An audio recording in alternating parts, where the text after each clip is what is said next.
Hey, welcome to this episode of the USL show. It is not just me, Kaylor Hodges. We will get into the normal show later. We're going to kind of open up on a serious note. Just going to go ahead, get ahead of it. Not going to hide from it at all. It was kind of brought to our attention yesterday on Monday that a comment was made on Kit season on the most recent episode that made try to make light of the Flint, Michigan water situation. And that's just something we don't do here. We don't stand for that kind of stuff. It is stuff that we take very, very seriously. Um, as kind of the main producer, it hurts that something like that got kind of slipped through the cracks.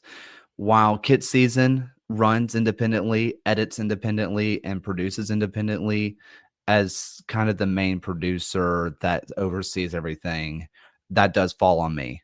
That is a huge part of what I do. And I'm really sorry that something like that, let alone made the cut, but B, ever was allowed to happen. So I'm so sorry about that. So we are taking steps to make sure that this doesn't happen again. The episode has already been edited and re-uploaded onto Spotify, Apple, and all those podcast players without the comment included. Kid season will no longer air on Protagonist. Will not happen. That was our choice, not Protagonist. That is a relationship that we care a lot about, and we do not want to damage that anymore. And last bit, or two more bits actually.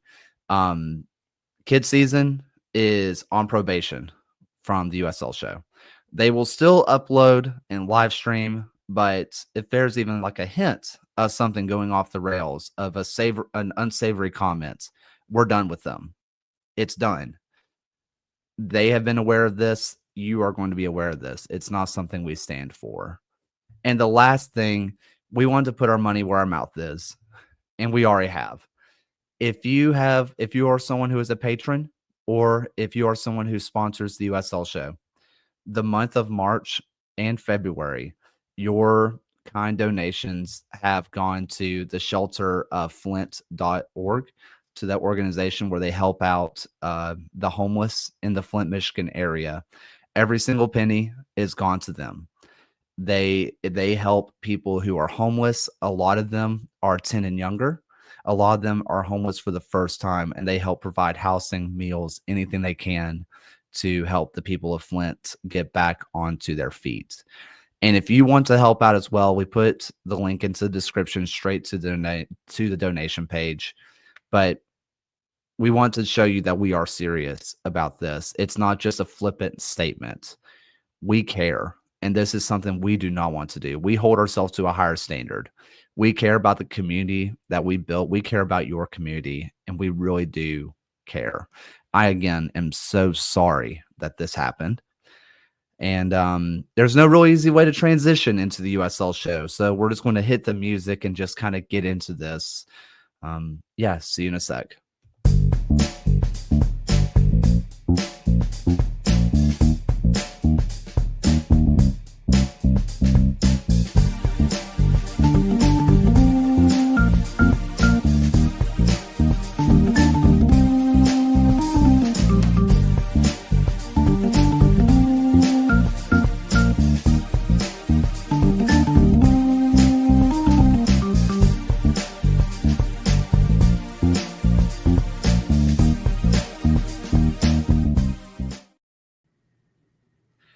All right. We are back. The USL show is back with actual matches on the field. It is great to be back. John, bold of you to wear the kit that you are after what happened, but we'll talk about that later. Yeah, kind of bringing funeral dirge vibes to it with the Brooklyn FC kit today, but hey, figured why not?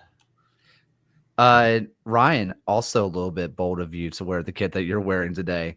As you can see, I'm not wearing one. How are you doing, buddy?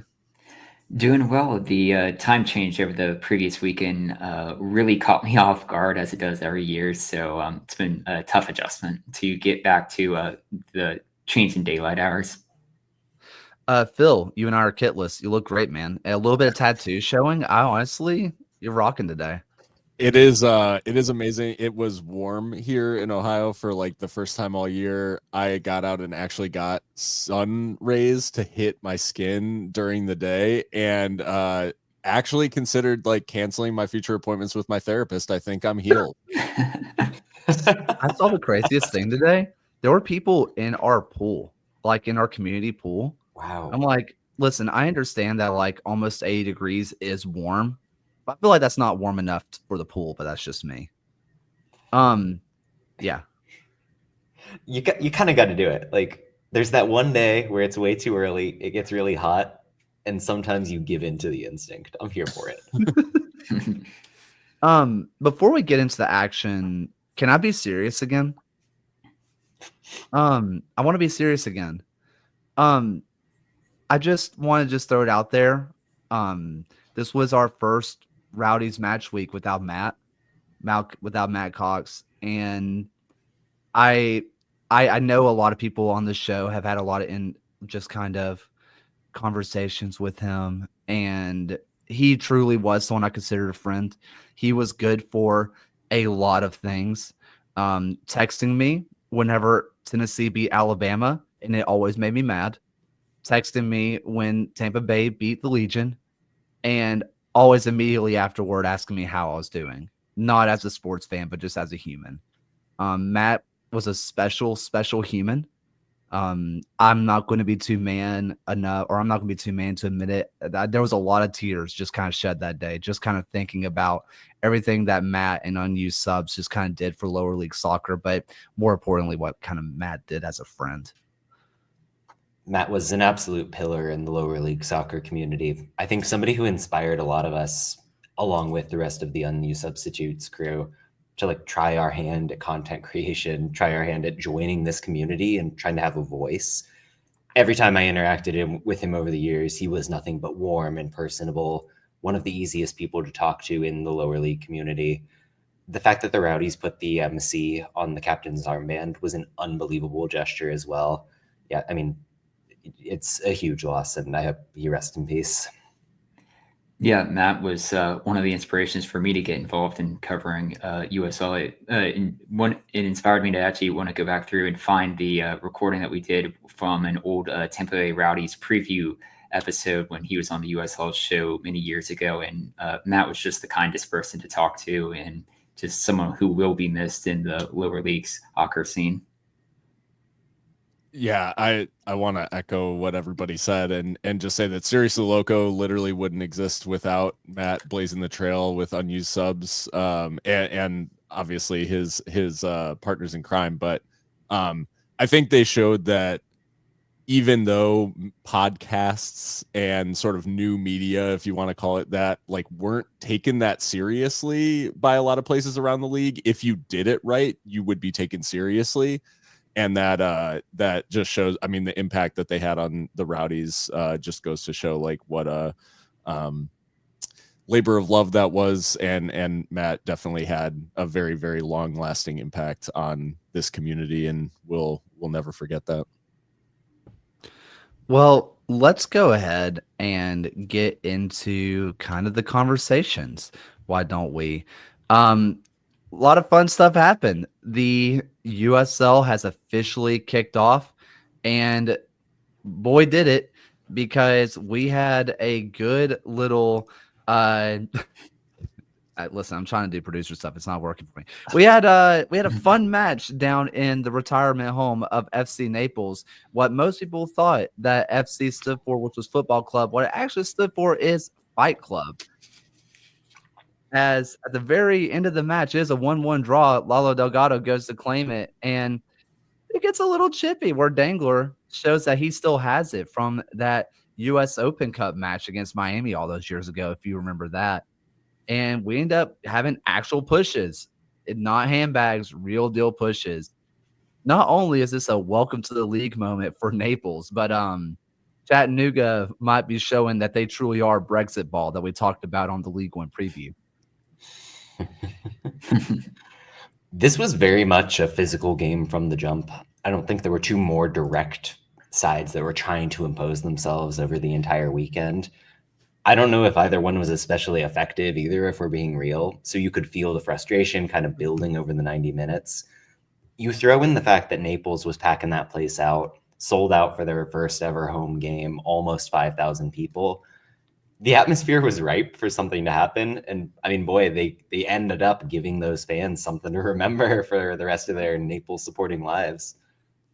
That offside flag on the final goal, or on what could have been the winner, I truly thought they had the fairy tale moment, like deep in stoppage time, but unfortunately it was not to be. That like quick fire double nearly happened, but yeah. All that being said, I do love a good, a little bit of fire to get things started for FC Naples. And this match will not go down as a classic, but I think the energy was certainly great. And like you said, the amount of fans in the stands just amped up the energy a lot. Yeah, I mean, 28 fouls combined from both of these teams from this match. So it was an incredibly physical game. But even though the equalizing goal had to come from the penalty spot, I was still very encouraged from what you saw from FC Naples. Here, they came up against a Chattanooga team that, per American Soccer Analysis, only generated 0.24 XG on the game. And to do so and get a result that Naples did in front of the capacity crowd that they had, it was a really encouraging sign moving forward. And this week they'll be tested by a much tougher side in Forward Madison. I mean, I gotta just kind of ask the question. We talked to Eamon Zayed, which if you did not listen to that episode, you absolutely should. Like, dude was giving full tactical analysis for every single team, kind of crazy. But he did say that this Chattanooga team was going to be better than their roster suggests. And this is an expansion side with Naples. I understand this. And Naples, while have promising looks, did not look kind of amazing either. But honestly, in my heart of hearts, I really thought this Chattanooga side was going to defend for about 80 minutes and then just die. And they didn't fully do that. Yes, they give up the penalty, but they looked a lot more competent than I thought they would. What I will say is they played twice as high a share of long passes as any other team in League One over the weekend. They, to me at least, looked like they didn't really have a sense of what they wanted to do in possession. Naples felt like the aggressor mostly. That's not to say that Chattanooga won't figure it out and won't exceed. I mean, let's be real, I put them last in my power rankings for a reason. There's a chance they exceed that. But I don't know if this week one match was necessarily making me feel hunky-dory about their prospects. Fair enough. Any other thoughts on this match other than, I mean, look, there were good pushes. Can I just talk about the initial push with Dangler and honestly how good the fallback was? There was no bracing themselves. That was fully committed to the fall. I could never. That's an art, man. Like, you got to be graceful to do that. That's why these guys are athletes. And as the chat's saying, May 14th will be the return fixture for this one at a 12 noon Eastern time kickoff, which in May is just fairly interesting because I'm not sure if that's a summer camp game or they just had it scheduled for the weekday. It's high noon. Match. I need another mimosa match. Any final thoughts on Chattanooga before we go down to probably the shock of the weekend? No. Okay. Dallas Trinity take on top of the table, Brooklyn FC. And Brooklyn had it taken to them 6-0 to the Trinity. There's been a little bit of slow start for Brooklyn since the long break. Meanwhile, Dallas has come out like on fire. I guess I want to open up the question first. Did the break hurt Brooklyn more, or is it a situation of the break helping Dallas? I think Dallas showed flashes of being this team before the break. Obviously, that was with Sam Meza in the midfield. Things have changed. They got Misimo in there. But to me, like, we always knew Dallas had this in them. Brooklyn, on the other hand, feels like they lost some of the organization. They didn't feel as steady. They were so good about organizing the 4-1-4-1 in the press, controlling territory, and winning knockdowns in the middle of the park. Dallas didn't let them do any of that. Credit to Pauline McDonald for some of the changes Dallas made formationally, tactically. But Brooklyn just seemed to step off. And I think, 3 games winless at this point, if I'm remembering correctly? Yes. A little bit concerning for their status on top of the table. Yeah, Go ahead. it seemed like extremely disjointed from Brooklyn in a way that we just like haven't seen this year. And Dallas, it was, I mean, everything they touched turned to gold in a certain way, but they were on top from the very beginning, and they just never let go. Also, an interesting side note about this game is that I don't know if anyone was aware that one of the Sickos committee, if anyone follows that, was present for this match and was like, "Is this normal?" And it was like, very much not. This is not what people were thinking would happen. Yeah, I think that one of the Sickos committees actually lives in the Texas area, so it was really cool to see that recognition on a wider scale. But I mean, we talk about Brooklyn having a slow start. They've now gone 3.5 hours since their last scored goal, since the restart of play. And honestly, this match really kind of reminded me of when Nottingham Forest had beaten Brighton earlier in the league this season 7-0. And it just kind of had that structure of everything that Nottingham Forest and then everything that Dallas did in this match just turned to gold. I mean, on the 8 shots on target, 6 of them found the back of the net, with Brooklyn just having the 1 shot on target for the game. You'll be curious to see the adjustment that Brooklyn has moving forward with Fort Lauderdale. And then on March 19th, they get to play Dallas again at home.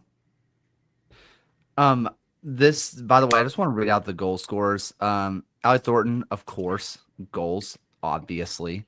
You got Misimo, who gets one later. You got, Obugagu, I believe is how you pronounce it. You get Shepard, and then the one, of course, I've been desperately waiting for, of course, Cameron Lancaster to score.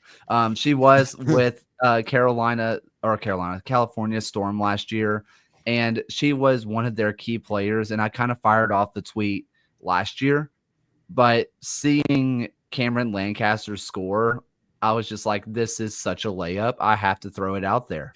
Like, this is just awesome. We've all said it before. Lexington dropped the ball so hard by not signing both Cameron Lancasters. Yeah. The cross-promotional opportunities are just off the charts. The run that Misimo made for her goal was like absolutely insane as well. Just wanted to call that out because that was one of my favorites of the 6. She was unbelievably good in that kind of left half space pocket, roaming in zone 14. The way she was able to move the ball from side to side so quickly, never gave Brooklyn a minute to find their shape. I thought she was great claiming second balls. You saw why it was a big deal that Dallas poached her from the NWSL pipeline. But overall, yeah, like a complete team performance. They ended up putting up more than 3 expected goals and holding Brooklyn to 0.4, like a drubbing, no matter how you slice it. Oh, and shout out to our boy Riley James, Goals TV United Soccer Lounge, live on the pitch, seen on Peacock, interviewing Thornton, McDonald, and Amanda Vandervoort. That's, yeah, I know at least I have been on, Kayler's been on, so shout out to him. It's awesome. Yep. And of course, from this match, Dallas puts himself with the best goal differential in the league and crucially opens up a 4-point gap over Tampa Bay Sun for that final playoff spot. Any final thoughts before we go on to the League On? Well, League One, not really League On. They're not the top one. Anyway, you know what I'm saying. All right, let's go ahead and start off with a little bit of tactics show. Let's go down to Statesboro, Georgia.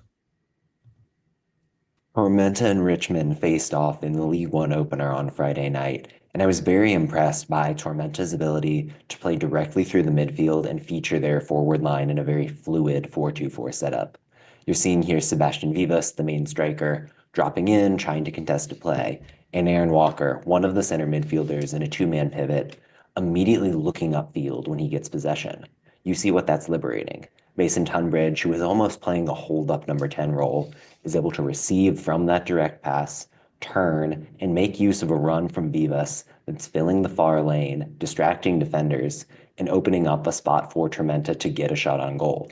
This is open play, it's fluidity, and it's what this team did best and ought to look for this season. While we will get into Tormenta's side of this because what they did was impressive, more so impressive is what Richmond did. 4 goals in the first game. I mean, it was, you see 1-0. What was it? 1-0, 2-0, or 1-1, and then 2-1, and 2-2, and then 3-2. And it's like, what is going on?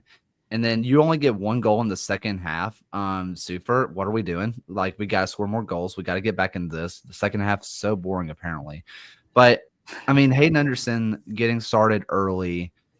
And then, like you kind of mentioned it, John, Vivas looked fantastic, not to be outdone by Mason Turnbridge, though. It was a fantastic opener to the men's professional season.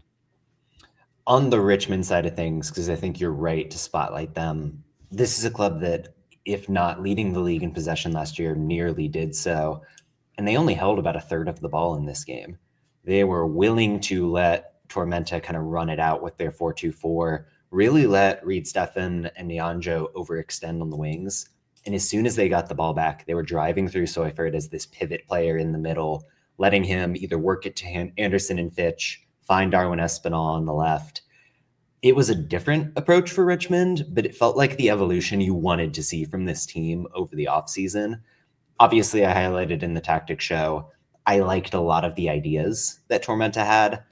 They lacked the balance to really pull it off at the end of the day against a good or organized Richmond team that returned a lot of players. But Tormenta's going to make noise if they can figure out how to maintain that spark while adding a little bit more defensive solidity to their shape. I thought the precision that Richmond showed in their approach was really impressive because it's easy to sort of soak up pressure, but making those counters count is not the simplest thing. And Espinal in particular was just he was an absolute menace. As soon as he got to the byline, it was just over. And they were just very sharp in how they opened Tormenta up. I think Richmond will come up against teams where they find it tougher to do this for sure this year. I think, like you said, John, the balance for Tormenta just made this a little bit easier on Richmond than it probably should have been.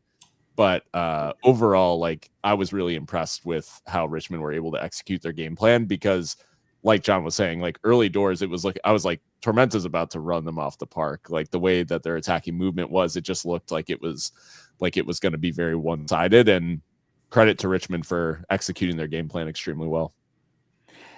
Yeah, I mean, you're looking at a Tormenta team who nearly had 500 accurate passes from this one match. It was very much a match that they controlled possession-wise at 70%, but Richmond, for the first time since July 2022, scored 4 goals in a USL match that they won. So it's been a long time since we've seen a Richmond performance of this magnitude and on this scale. And I do at least want to give a shout out that they at least helped me cash my first USL bet of the season in the first half, no less. So very happy day for myself and for the Richmond kickers faithful.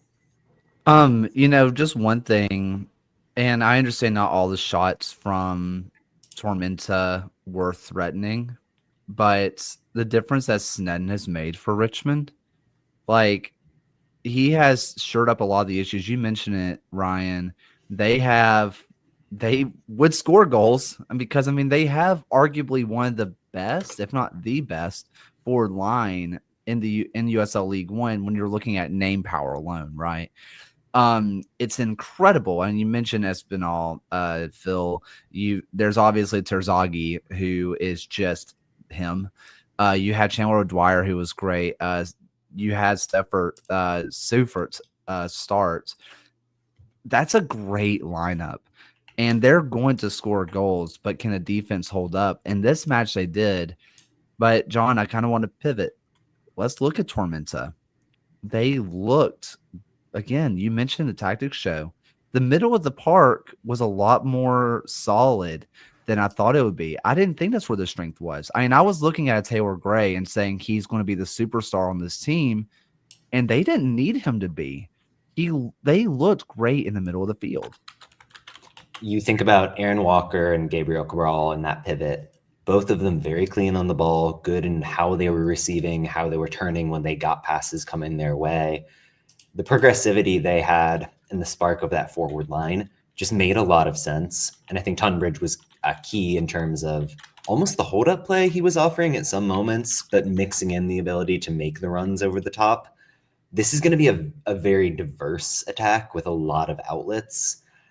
Obviously, there needed to be more of a defensive presence. I don't think Cabral and Walker had the chemistry down yet, which isn't a shock this early in the season. I know Cabral in particular was kind of late coming into camp, was in Brazil for quite a while. That'll improve. I wonder how long a leash does Ian Cameron give it before he starts to mix things up. Any final thoughts on this League One match before we go on to the championship? Cabral being back at Tormenta is crazy. I'm shocked that someone didn't snag him from Miami. Crazy. Because he was held hostage there last season. So, any thoughts? All right. Well, before we go on to the championship, this championship segment is being brought to you by Equipped Studios. We are super excited to announce that we are sponsored by Equipped Studios. Hopefully this week my microphone doesn't unplug, because I want to tell you all about the customized kits that you can get for your supporters group. And Austin's someone who's made stuff for clubs who are in USL League 2, who are in the W League, and UPSL. This is one of my favorite kits. It feels awesome, by the way. Like, it's very comfy, does not feel cheap, it's not harsh, it's just very soft and it very good moisture wicking. I use it to work out on the few times that I do that, like once a week. And it is significantly cheaper than the big brands. Like $40 to make the kit. You pay $40 unless you use our code and tell them that the USL show sent you. Then you get $35. But why would you do that? Hey, maybe you're a Sunday League player and your team needs some new kits. Go to Equip Studios. Austin is a Sunday League player himself. He doesn't want to play in anything that he doesn't want to wear himself. Maybe your club came out with a kit that you don't absolutely love. Hey, go out there and take matters into your own hands. Get your SG a new kit. And eventually later on, the USL show kits. That's who's making them this year. If you want to help send us up to Portland, Maine, you should absolutely do that. And if you're someone who's a little bit smaller, these kits will fit you. If you're someone who's a bit bigger, they got 6XL, baby. They got some for every single size for a cheap cost. Help us, help him, help you. Check out equipstudios.com. All right. There is nothing like Kaler playing a little bit of free jazz on an ad read. That's yeah. Just going freestyling. I have a somewhat script. I sometimes stick to it. Sorry, Austin. Let's go ahead and get into the championship, where Charleston takes on Louisville City, and Louisville City comes out on top. But if I'm being really honest here, I feel like the last goal does not do Charleston justice, because they were, I don't know if 2-1 is a fully deserved result for Louisville. Not to say that Louisville was bad, but it felt like both teams were just really even head to head the entire time. I tend to lean the way that Louisville was the better of the two sides. Obviously, the red card kind of throws a wrench in things, but for so much of this match, I was impressed with the defensive approach.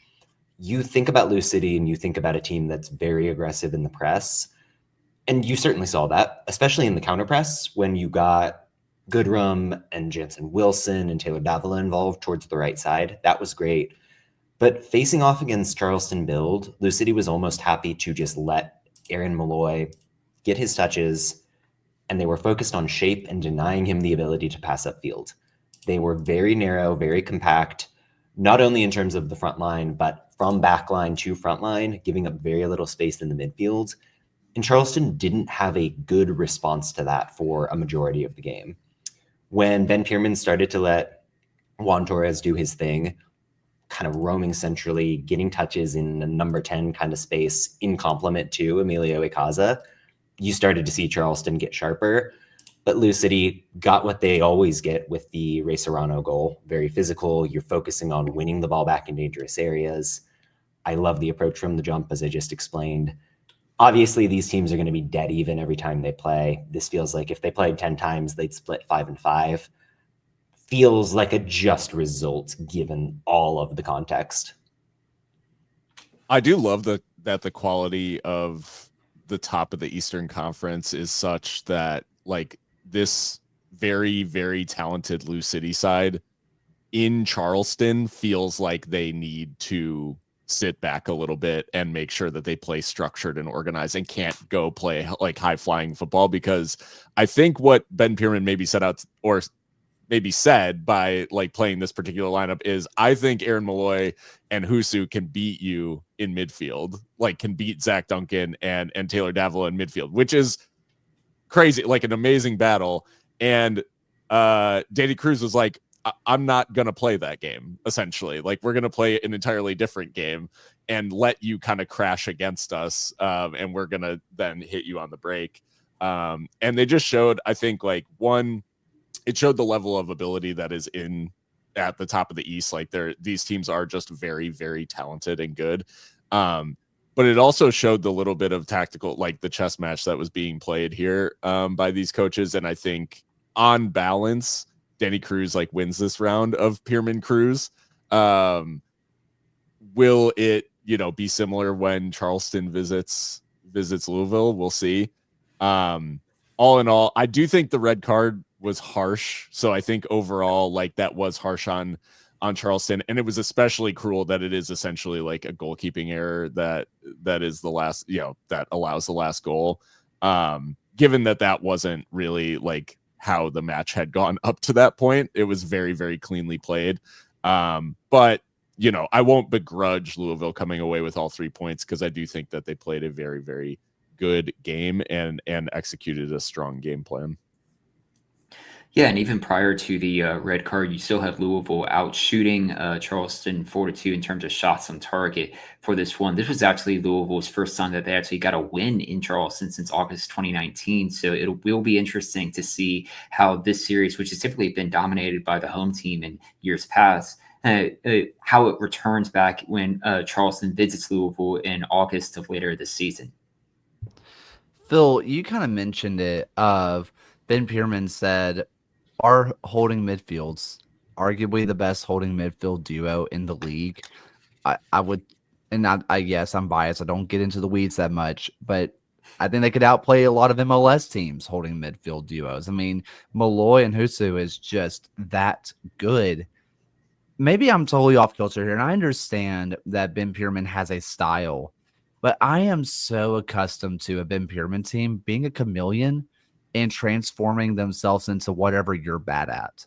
Like, they are so good at just tinkering and just being whatever you're not good at. That this kind of felt like the first time in a long time that Ben Pierman kind of pressed an issue. Like, kind of just kept pressing it. And I don't want to say that he got totally outmanaged. That's not what I'm saying. But I can't remember the last time that I can sit there and say Ben Pierman was not the better manager on the night.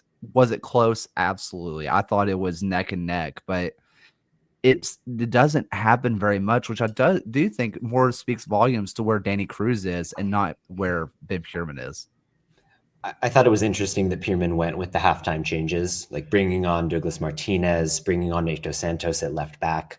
Certainly Dos Santos, I think, added a little bit of extra verve that was needed in comparison to Chris Allen, and that helped Charleston's cause throughout the back half of the game. I don't know if I would necessarily go as far to say one manager outdid the other. You're valid to think so, Kaylor, but this felt like a match where Husu was very much figuring out his positioning, didn't have the clear chemistry.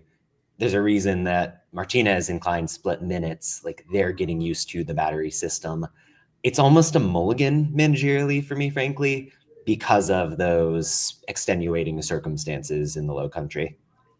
And there was a moment early on where I'm fairly certain it was Malloy plays a through ball towards Cal Jennings that like Cal is very unlucky. It gets kind of caught under his feet. And it's one of those like rhythm things that, again, like as that's figured out, the idea of Aaron Malloy being able to feed passes in to Cal Jennings is an extremely scary prospect for the rest of the league, I would say.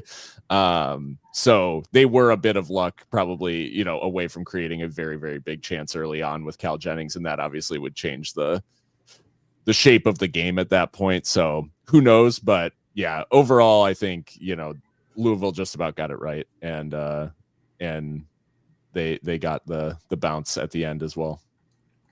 Yeah, and if you're Charleston, this match is early enough in the season that you can not forget the result entirely, but you can write it off as just the red card was the red card and move on to the next match ahead, which you have no time to rest because Rhode Island comes to town. And we will predict that at the very end. Last kind of thing on this, and it is on the Louisville City side. There's just something really, I guess, just kind of nice to see with this team where they are playing old faces of the USL and a lot of new guys. Like, despite only being like, what, 22, Ray Serrano's been around for 7 years. Philip Goodrum has been around for 5 years at this point. Arturo Ordonez feels like he's been around forever. Tosh has been around forever. Kyle Adams has been around forever. If I'm looking between the starting 11, really Zach Duncan is the newest face here, and he really established himself last year. You see Adrian Perez, who, again, feels like he's been around forever. Sam Gleadle is a super sub for them, which feels insane to me for what Sam Gleadle is. Kevon Lambert, sorry, is, again, been around forever. That the fact that this is a team that is not just playing the old hits, but are playing established players that we have grown to know their game inside and out. I just think that's so cool. I just think it is so cool.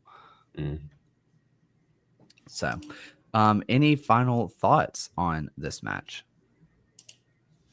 No. All right. Well, let's go down to our championship tactics show. And we are going to get into a little bit of Switchbacks El Paso. Wants to recreate last year's title form, they'll need to figure out a way to recreate Ronaldo Damas's scoring. We saw a chance at doing so this weekend with the fluidity of their midfield. 4 attacking-minded midfielders hovered around the hub that is Juan Tejada as a hold-up striker and really showed how the switchbacks can evolve in the 2025 season. Here you're seeing Tejada grinding in the right half space, getting touches, and making sure that those midfielders have the availability to push ahead and create chances in behind. Here it's Marco Micheletto, ostensibly a center midfielder, making that key run into the seam to replace Tejada as he holds up play. Ultimately, the result is going to be a penalty for Colorado Springs, evidence of how this team can grow in the new season. We're going to, of course, start with our residential El Paso guy, which is Phil, which I have 2 questions for you on this. 2 minutes in, Marco Micheletto scores on you. How close were you to a crash out? 2, like, this team looks a lot better than the team that we were not getting updates about in preseason. Like, this is, I mean, they look good. Yeah, I think I was definitely close to a crash out because I was like, there's no way that the one thing that we said, hey, switchbacks are gonna definitely try to exploit, like, got exploited in 30 seconds. That they figured it out immediately. That was the one. So it definitely had me close. What I would say is I was trying to work out just how much of this was switchbacks getting the goal and sitting off versus like switchbacks not really knowing what to do. I thought it was more of the former than the latter. Like, it felt like for long stretches of the first half, they were essentially declining to play. in favor of like just giving El Paso the ball.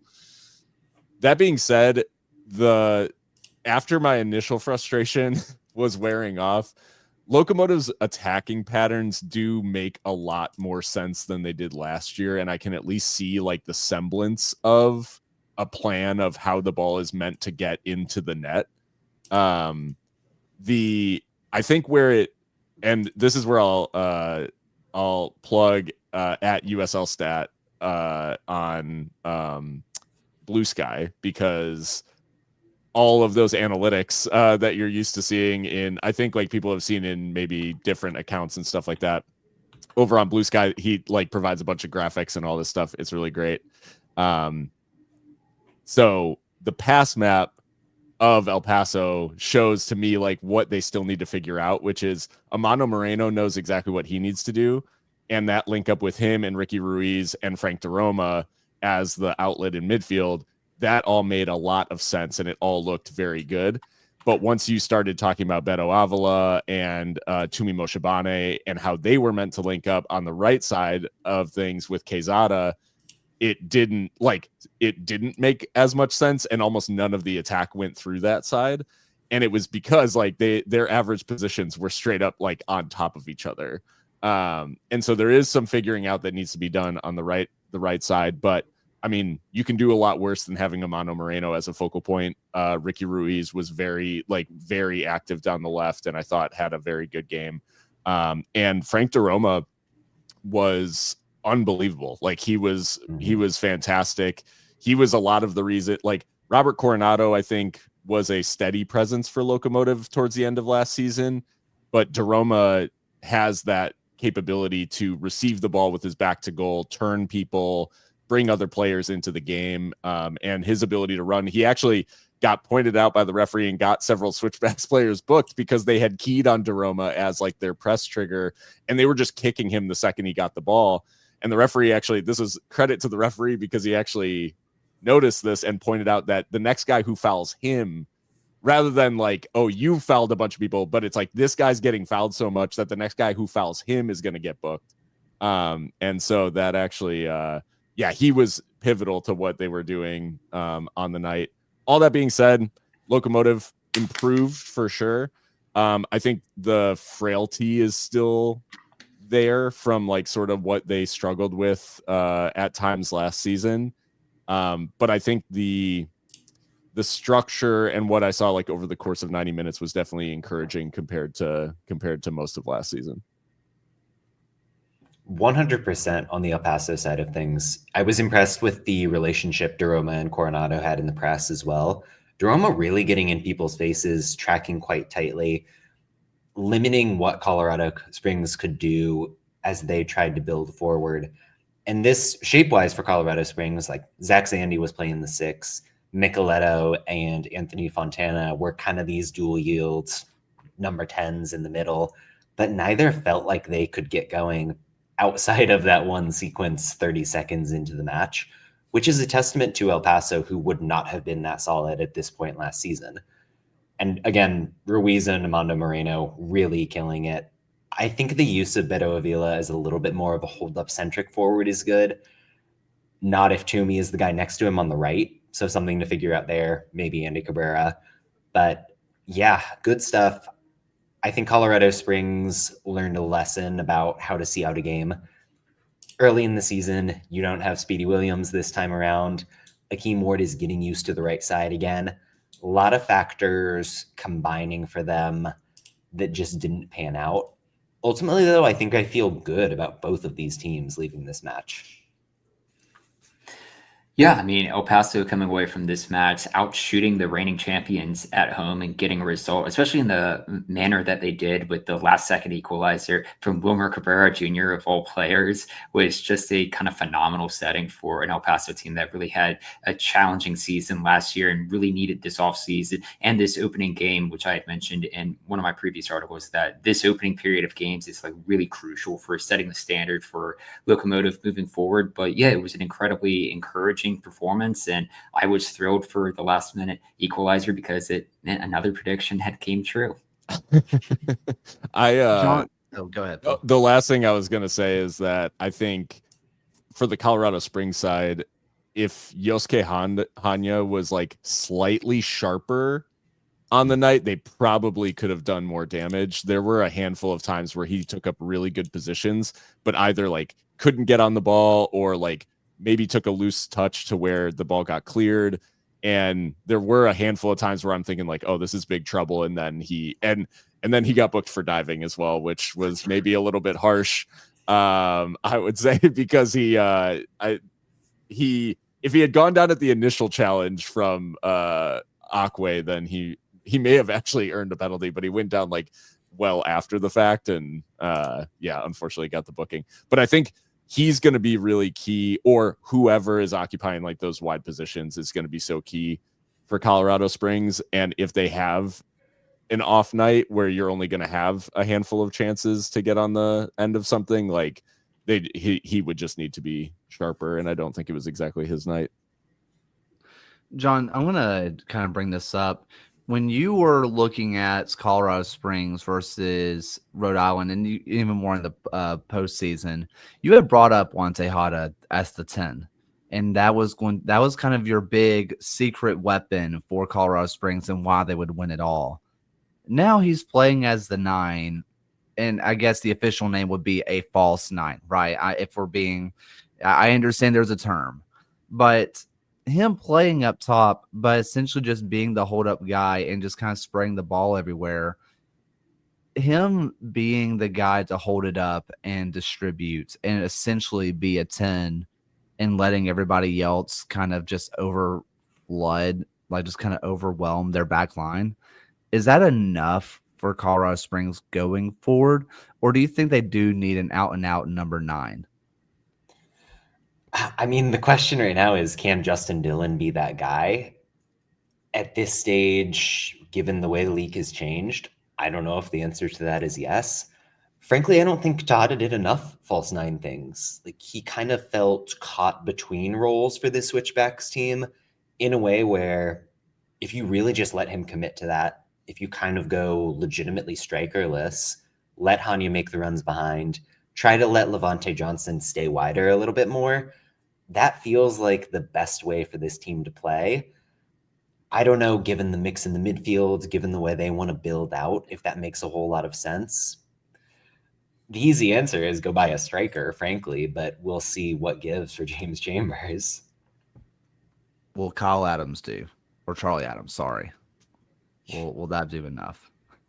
I mean, he's a good midfield addition, but we're back to square one with the mix up top, for my taste. Fair enough. Any final thoughts on this match? Is this championship stuff in general too? We have one We'll last circle back to championship it. thing, but Okay, go for it. Taylor's got one, and then I've got That's some. right. That's right. Yeah. okay.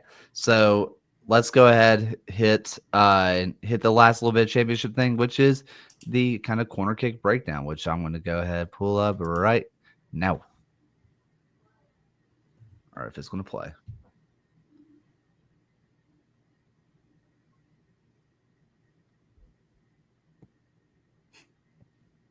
Can y'all hear it? No. Well, 2 for 3 ain't Nice. bad on the audio. Yeah. All right. I'll try to pull it up later. I will see what it can do. In the meantime, you guys do your thing. Bring us some championship stuff on. I'll try to fix this. Well, Detroit City, I posted a bit about it today, but with the caveat that Miami looked absolutely abysmal, like one of the most disorganized defensive performances I can remember in recent vintage in the USL, Detroit was great. The possession game, the way they worked through Chapman and Pulisic and Cedeno in the midfield, the off-ball movement was stunning, constant interchange across the board. I don't want to get out over my skis with Detroit, but if they keep playing like this, it doesn't matter what defense they're going up against. They had the tempo, they had the instant chemistry, just incredibly impressive stuff on top of a very solid classic Detroit City defensive showing. All right. I figured it out. So give me just 1 second, Phil. Goodness gracious Maybe not. Here we go. Kaler's Corner Kick Market, where we are going to be breaking down some set piece goals. And Detroit City has some clever design and a simple mistake by Miami that leads to a goal for Detroit City. So let's go ahead and break this down. Let's look at our starting formation. We have 5 players on the back post, where we have 2 in the back, 2 in the front, and 1 player in the middle, kind of creating this box formation. Our 2 players in the back kind of take a little step backwards to create space. And as they begin their run forward, there's a player who's at the top of the box, takes out 2 players. Think about like a mesh concept in American football where it beats man to man. You take out 2 players at once. Now, here's where the mistake is. Miami's player leaves his front post to try to attack this ball. Unfortunately, he misses, which leaves a wide open goal for Michael Bryant to slot it away at the near post, right where that Miami player was sitting. And it leads to a 1-0 lead for Detroit City FC. 1, great job, Kaler. Yeah. Terrific analysis. 2, I love both of us doing the short form, like this sub-minute YouTube short style, TikTok-y, whatever. Good stuff. Yeah, I do enjoy it a lot more, just being short and simple. Sometimes I get a little freaked out because I think I talk too much, but it's fine. The biggest thing I have to say about the corner kick routine that they did, the amount of times I had to listen to the Miami announcer say, there is no X's and O's, just willpower by Michael Bryant to get in front of his man, I was going to absolutely lose my mind. If you go back and watch it, he says there's no X's and O's here. I was just like, oh, yes, there is. Yes, there is. It's just harder to see because it happens so fast. I get it. But it's really simple set piece design. I mean, you have 2 runners, and that's it. Everybody else is a pin or a distraction. There's a guy at the back post who is the front left of the front of the box, who all he is doing is just moving side to side and just because they have a guy just facing him the entire time, just being a distraction. 2 guys who are just pinning. One person is just blocking the goalkeeper, making it harder for him to see. And then you have a guy just in the middle of it causing chaos, making 2 guys run into him, leaving Bryant open. And of course, if Miami's player doesn't leave the near post, chances are that ball hits him square in the face and it's cleared away. But that's what set pieces are supposed to do. They're supposed to cause confusion. And Miami, you mentioned it, John, on all fronts looked horrible. That's a ball that he's on the post. He doesn't have to go to the top of the 6-yard box to contest it. That player's already accounted for. He didn't have to do that. And that's the kind of discipline that Miami was lacking all night, and also got him a red card for their troubles. It's like the GTA San Andreas soft shit. Here we go again.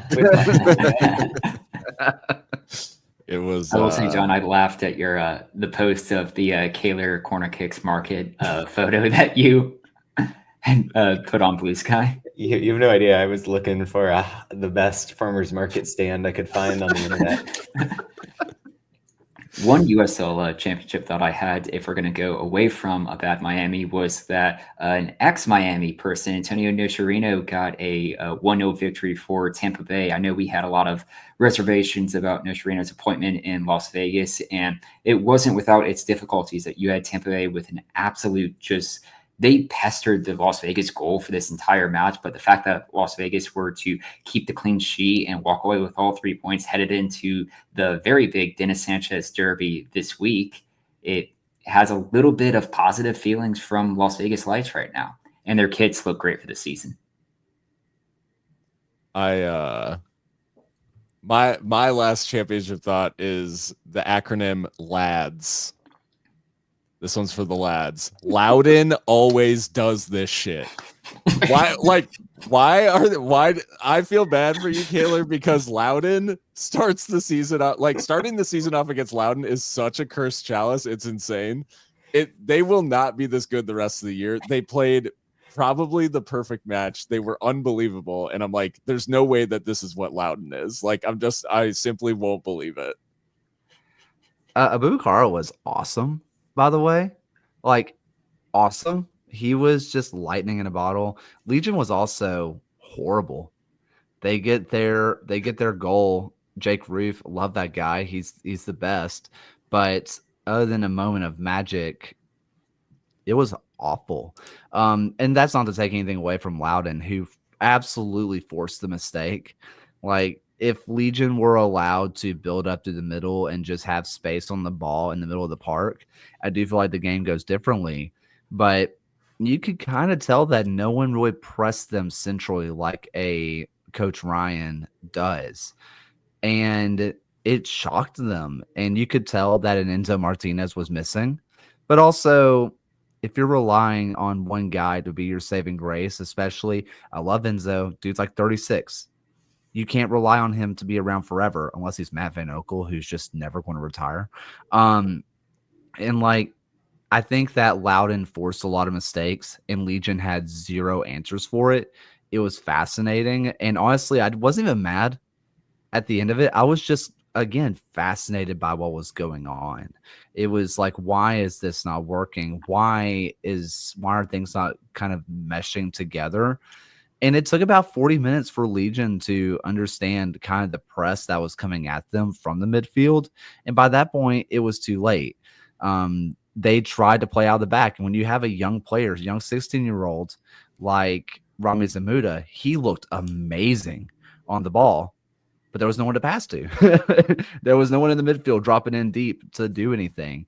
And then on top of that, Dave Trejo have going out with concussion protocol. That's not how you want to start the season. But honestly, I was more impressed with how well Loudon played, and they forced Legion to look bad. Don't get me wrong, Legion looked bad, but they forced the issue. It wasn't like they did it on their own accord. There was no match in week one where it felt like one team didn't have the sauce and the other team had it fully figured out. The Legion gave far too much time to Loudon whenever Loudon was able to possess the ball. And Loudon took advantage to the fullest extent. The ball movement was slick. It was fast and crisp. They were working to Awuwa, working into Abakora up that left side. It felt like what Ryan Martin envisioned when he kept most of this squad together. And you're right to mention the press as well, Kaylor. I thought Loudon was so organized defensively. And yes, the fact that Torres and Hernandez Foster didn't really have the spatial relationship made a difference.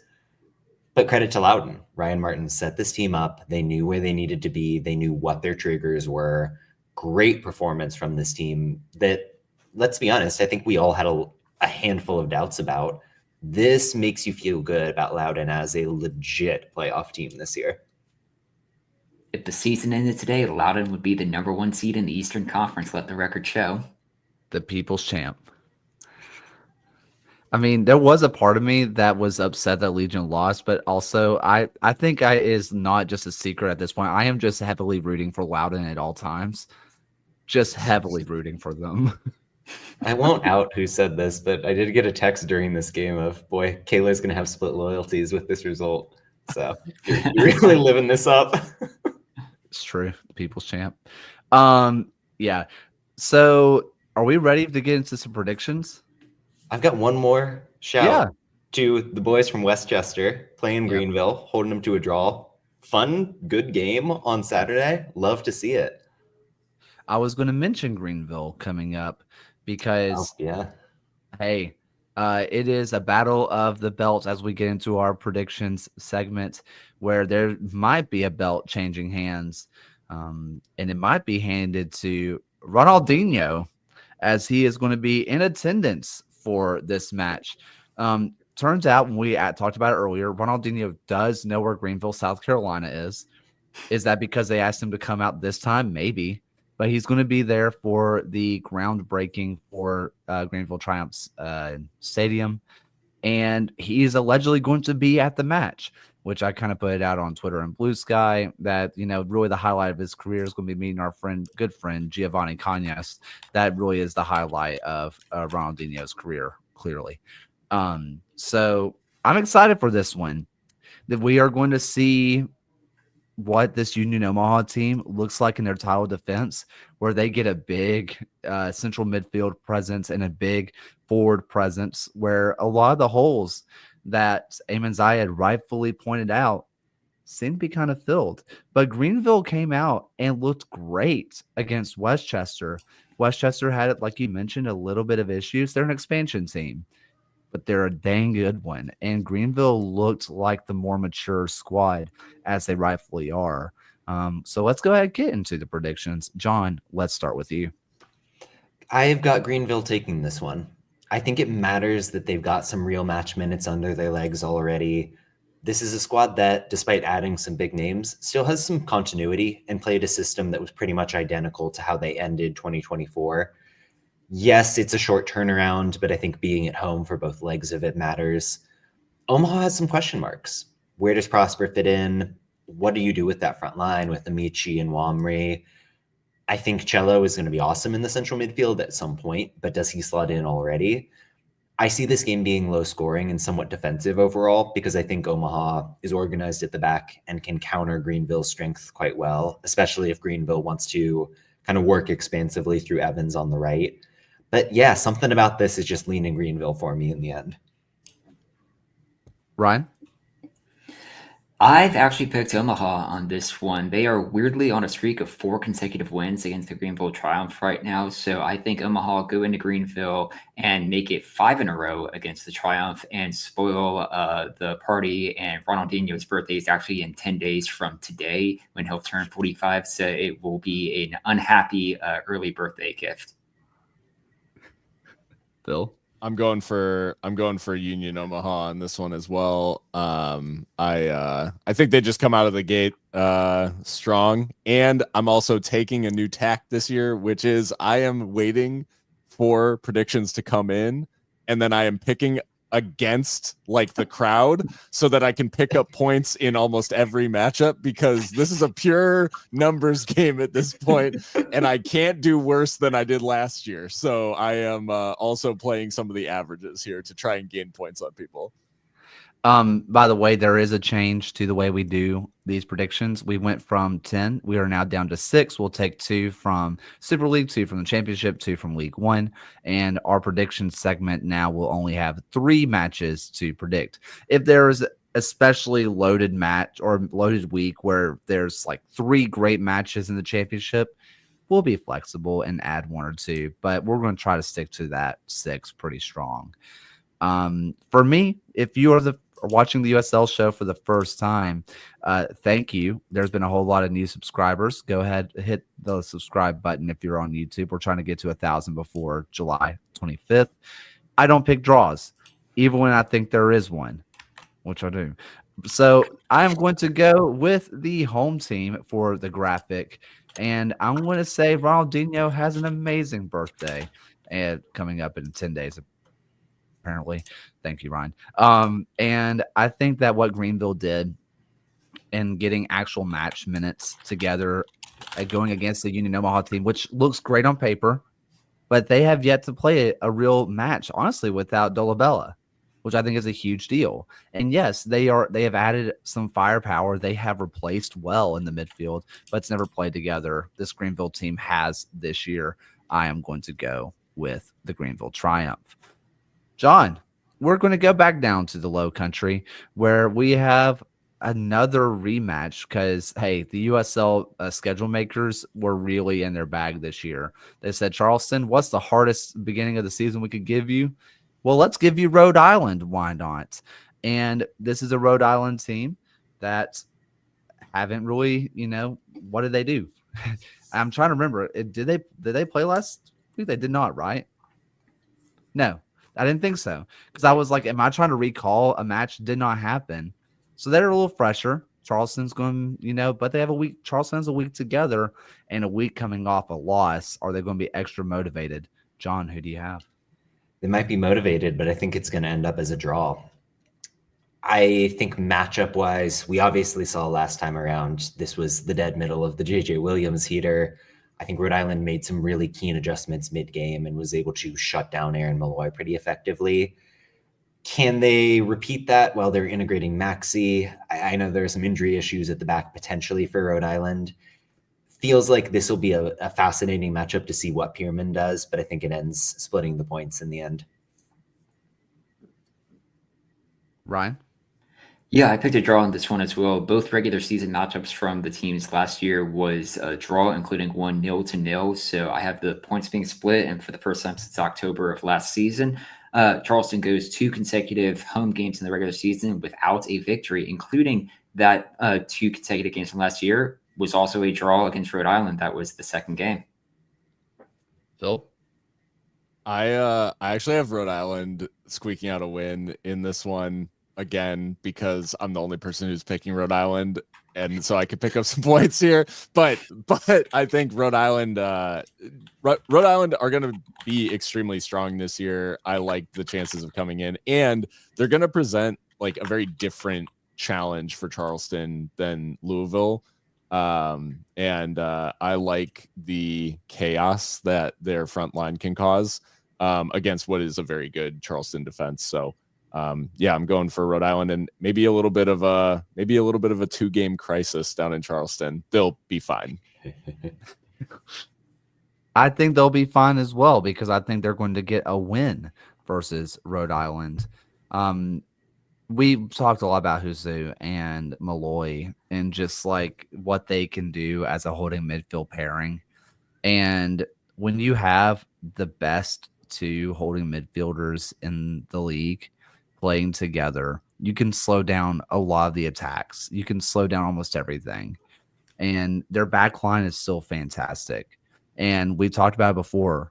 Cal Jennings at some point is just going to start scoring and not stop.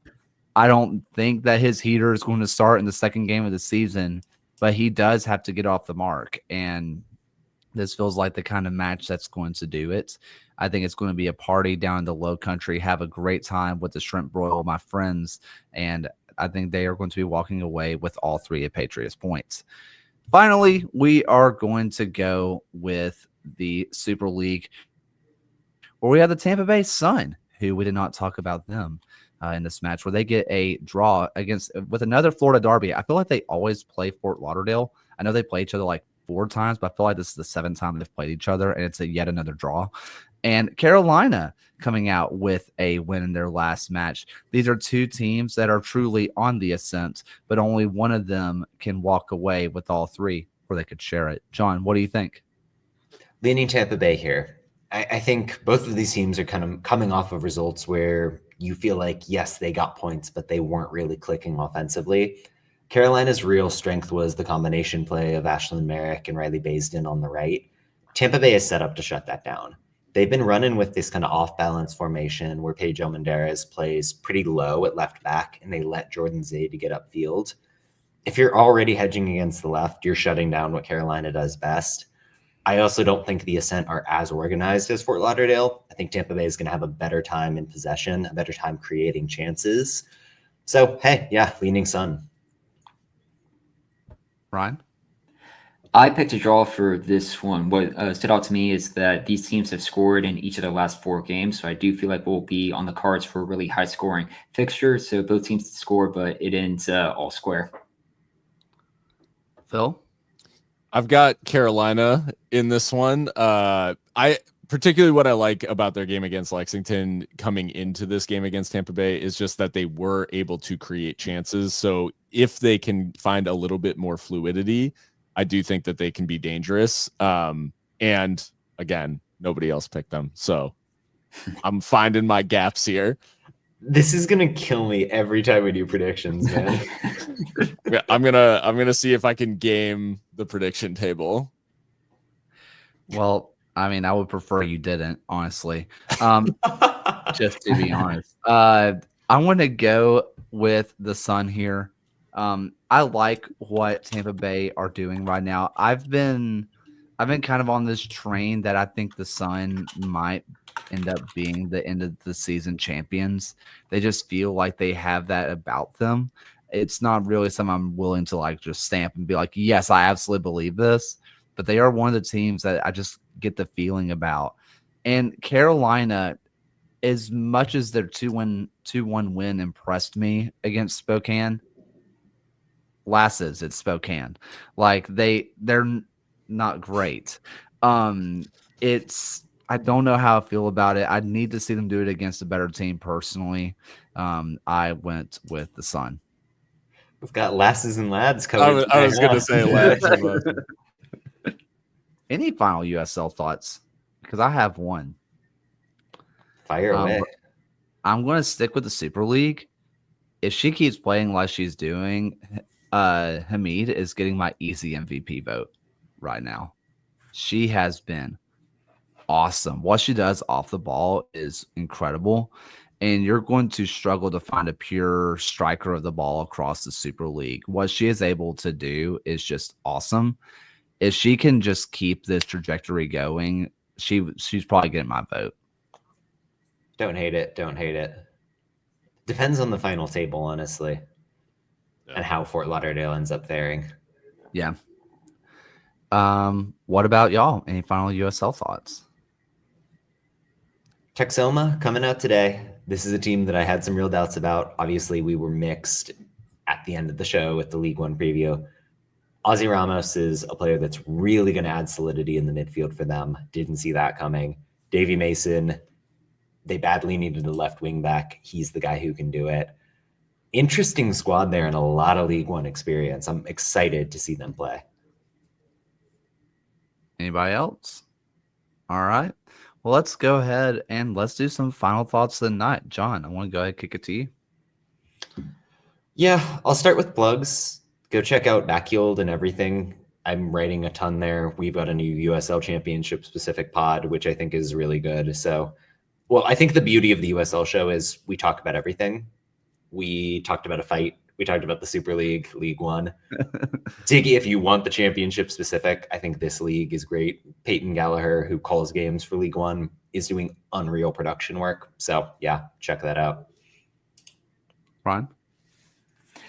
Yeah, the Formula One season kicks off down in Melbourne this weekend, so very excited to have that back. It's supposed to rain, and we have like 6 rookies on the grid, so it could be a very chaotic start to the year. Races at midnight, so it leads into basically right when you are done watching USL on Saturday, you can have F1 to kick off your Sunday. A-League is also back on ESPN Plus, and it has been a sicko watch for me. It always is, but it's officially back, and I'm loving it. We're talking like Australian A-League? Yeah. Good for you, man. Liam Rose currently playing his trade down there. Again, welcome back. Yeah.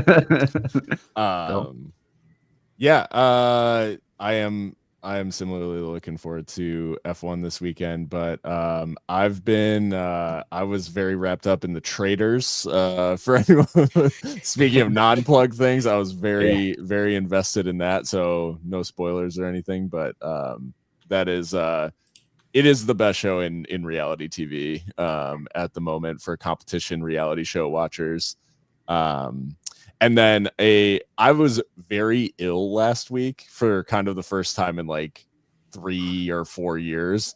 And so I was watching a lot of stuff. And one thing that I did is I rewatched The Big Short. That movie is so good. And I will fight anyone who says otherwise. I love that movie. So anyways, it is, I think partially because I had a fever, I was like, this makes perfect sense to me. I was like, I totally understand the housing crisis now. But given the climate, I was like, it makes sense. Yeah. Why don't I watch this as it happens again? Phil, honestly, this kind of goes into my final thing. When you posted that you were getting sick on Blue Sky, it was around the same time like I started getting a little bit warm, a little bit sniffly and all this stuff. I was like, we just cannot stop being kindred spirits. Yep. It can't stop. We had our me doing band director things, of course. We had our music assessment where we had to go in front of like judges and they just tell me everything that's wrong with what I do. It's not stressful at all. And so when I saw like your post, like I felt like crap, and we were about to go on stage in like 2-3 hours, and I was just like, this is not where I want to be physically. And it is what it is. The anxiety was done, and we got it done with. I got home at 7:30 and just slept. Like I just got home and just crashed. Was it sick? Was it adrenaline? Yes, it was a little bit of both. So we survived though, and that's all that matters. So yeah. John, it looks like you have something to say. Well, I just realized that Top Chef is back this week. And yes, tomorrow.